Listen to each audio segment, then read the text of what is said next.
जो बात कही गई वहां से और जिसका सीधा जवाब भी एक तरह से प्रधानमंत्री नरेंद्र मोदी ने दिया, मैं उससे ही शुरुआत करना चाहती हूं। वो वहां जाकर पूछ रहे थे वारिस साहब के साष्टांग प्रणाम क्या होता है, वो क्यों लेट रहे थे जमीन पर। उन्होंने उसको उठाया और कहा कि मैं तो नहीं कर सकता ये। मैं आपसे पूछूंगी, देश के बाहर जाकर देश की संस्कृति पर इस तरह का कटाक्ष करना या फिर मजाक करना, क्या ये सही है?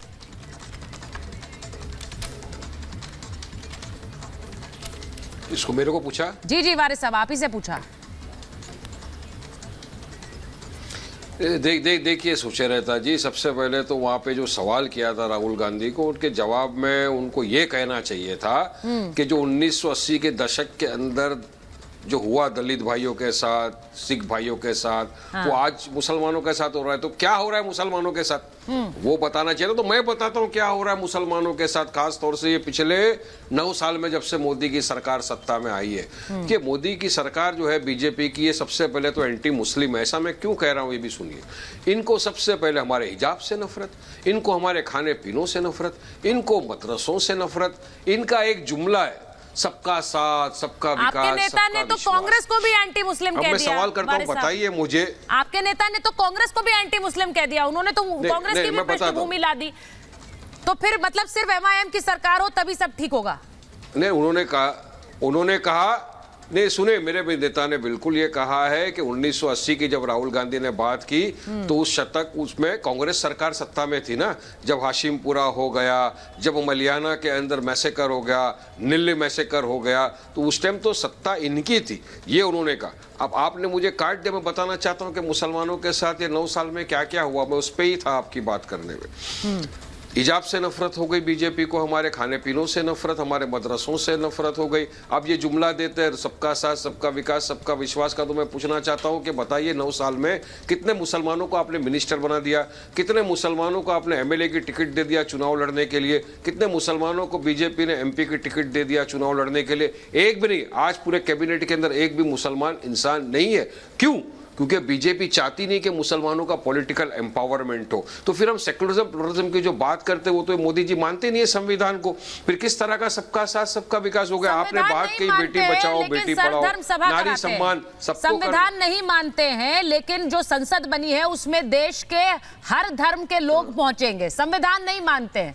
जब वहां पर पूजा होती है, मैंने वारिस पठान साहब उसी पूजा पर सवाल पूछा, क्योंकि बुरा लगता है मुझे कि वहां पर एक पूजा हुई संसद के नवनिर्माण में। वो पहले प्रधानमंत्री अगर दंडवत होते हैं तो उसका मजाक बनाया जाता है और आप उसे डिफेंड कर रहे हैं। वारिस साहब, मैं आपसे पूछूंगी सर, क्या वो गलत हो रहा था जो संसद में हुआ? जरा मुझे ये बता दीजिए। आपके अपने मुद्दे हैं, आप उन्हें रखते हैं, लेकिन बाहर जाकर, देश के बाहर जाकर पूछना, देखिए क्या लेट रहे थे वो संसद में। मैं आपको बताना चाहता हूँ, ये सही था क्या?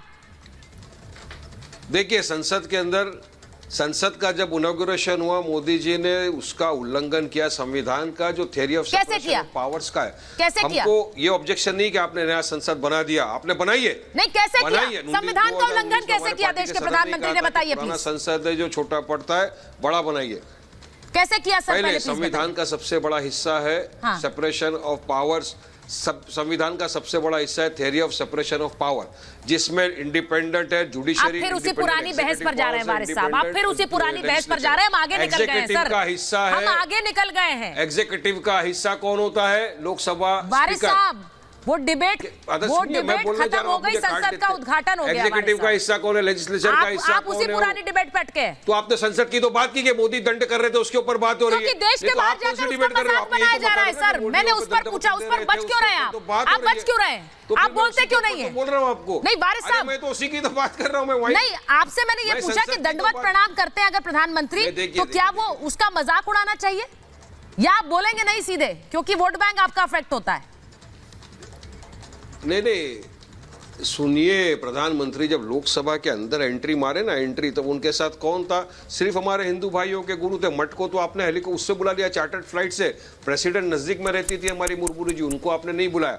अब उस जब लोग अंदर गए, लोकसभा के अंदर की बात कर रहा हूँ, एक भी हमारा क्रिश्चियन भाई का पादरी आपको दिखा? एक भी हमारा सिख भाई का गुरु क्यों नहीं दिखा? मुझे तो सारे धर्म, मुझे तो बौद्ध और यहूदी भी दिखे वहां पर प्रेयर करते हुए। मुझे तो बौद्ध और यहूदी भी दिखे, सबको लेकर जाना, सब धर्म के गुरु दिखे मुझे। तो आपको नहीं दिखे?